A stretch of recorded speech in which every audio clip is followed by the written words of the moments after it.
ডালগুলো দিয়ে যাচ্ছে নীল জিল্লে ডাল, এগুলো নীল জিল্লে ডাল, এগুলো দিয়ে লিজার দেবো, এগুলো লিজার দিয়ে দিলাম, লিজার দিয়ে দিলাম। কোয়াপ লই দে কিছু লাদি বেলায় কোয়াপ, আমার মেয়ে কোয়াপ নিচ্ছে, এগুলো শেষে দিবে ভাতের সাথে, এগুলোকে সেজে নিচ্ছে আমার মেয়ে। দেখুন এগুলোকে শেষে এগুলো দিয়ে ভাত রান্না করবো, ফাটাতে শেষে নিচ্ছি। প্রথমে আমি এখানে চাল দিয়ে দিচ্ছি, চালগুলো দিয়ে দিলাম, এখানে আমি চাল দিয়ে দিলাম 3 পা, আর দিয়ে দিচ্ছি মিক্সার করা ডাল, সব দিয়ে দিলাম। দিয়ে দিচ্ছি পেঁয়াজ বাটা, এখানে পেঁয়াজ বাটাটা দিচ্ছি, আপনারা পেঁয়াজ কুচিও দিতে পারবেন। আমি পেঁয়াজ বাটা দিয়ে দিলাম 3-4 চামচ। দিয়ে দিচ্ছি রসুন বাটা, এই যে রসুন বাটা দিয়ে দিলাম পরিমাণ মতো। এখন দিয়ে দেবো আদা বাটা, এখানে আদরক বাটাও দিয়ে দেবো, এই যে দিয়ে দিলাম আদরক বাটা। এগুলো দিলে আপনারা শেষও দিতে পারবেন, আমি বাটা আছে এই জন্য দিয়ে দিলাম।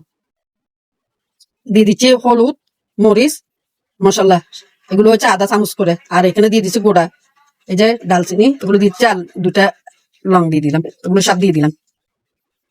দিয়ে দিচ্ছি পেঁয়াজ বাটা, পেঁয়াজ কুচি, তারপর দিয়ে দিচ্ছি কাঁচামরিচ, এই যে ফোলা পাতা আর তেজপাতা, এগুলো দিয়ে দিলাম। তারপর দিয়ে দিচ্ছি আলু, ছোট বাচ্চা থাকলে আপনারা আলুও দিতে পারেন, আমি আলু দিয়ে দিলাম, এগুলো সব দিয়ে দিলাম। তারপর দিয়ে দেব এই যে এগুলো, এটা হচ্ছে মেন, পরবের দিন এগুলো দিতে হয়, এটা হচ্ছে মেন। এই উপকরণটা হচ্ছে আমাদের ঘরে কোরবানির মাংস দিয়ে বানানো, এটা হচ্ছে কোরবানির মাংসের কোয়াপ, এটা খিচড়ি ভাতেতে লাগে, এটা দিয়ে দিলাম। দিয়ে দিচ্ছি জায়ফলের গুঁড়ি, লং এলাচি, এটা হচ্ছে মিক্সার মশলা, এটা দিলে খাবারের আরো টেস্ট বাড়ে, আমি দিয়ে দিচ্ছি ওখান থেকে আধা চামচ। দিয়ে দিচ্ছে সয়াবিন তেল পরিমাণ মতো, আপনারা দিলে দিবেন, না দিলে না, কিন্তু সয়াবিন তেলটা দিলে একটু খেতে ভালো হয়। এটা তো দিয়ে এখন নেড়ে ছেড়ে দেবো, এখন এগুলোকে আমি ভালো করে নেড়ে ছেড়ে দিচ্ছি, এগুলোকে চুলার মধ্যে বসাই দিব। এখানে আমি রান্না করছি, এটা জুতাইয়ে বসাই দেবো, সবগুলো দিয়ে দিলাম এখানে, এগুলো দিয়ে ভালো করে আমি নেড়ে ছেড়ে বসাই দেবো। এই যে আমি নেড়ে ছেড়ে দিয়ে দিচ্ছি, এখন এখন চুলার মধ্যে বসাই দেবো পানি দিয়ে, আমার সব দেওয়া হয়ে গেছে,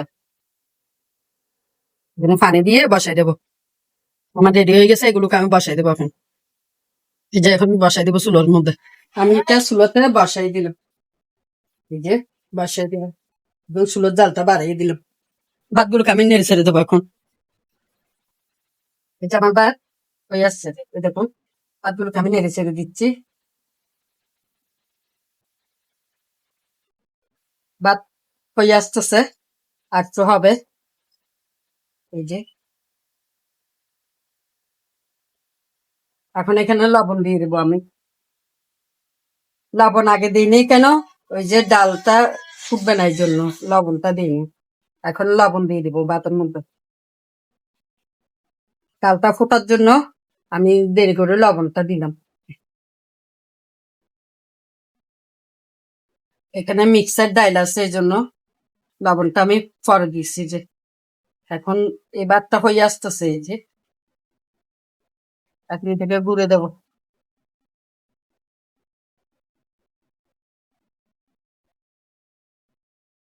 দেখবো এখন।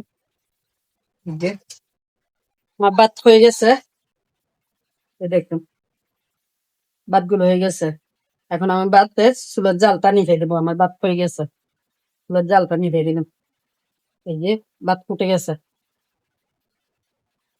এখন আমি চুলাটা নিভে দিয়ে দেব, আমার ভাত হয়ে গেছে। এরকম করে আপনারাও রান্না করতে পারেন, দেখুন এরকম করে খিচুড়ি ভালো লাগলে